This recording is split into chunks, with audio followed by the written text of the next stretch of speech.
Okay, hello everyone. Here I want to provide tutorial on how to block someone on Snapchat app on Android device. Well, knowing how to block someone on Snapchat is important for managing your privacy and safety on the platform. And blocking someone prevents them from sending you snaps, viewing your stories, or contacting you through the application. And this feature can be useful if you are receiving unwanted message or if you want to avoid interactions with a particular user. So let's go to the tutorial. Okay, firstly open Snapchat on your device.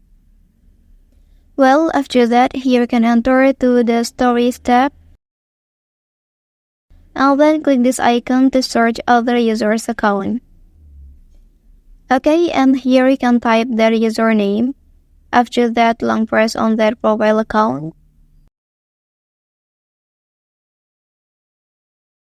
And lastly, select block option here. Okay, that's the tutorial on how to block someone on Snapchat on Android device.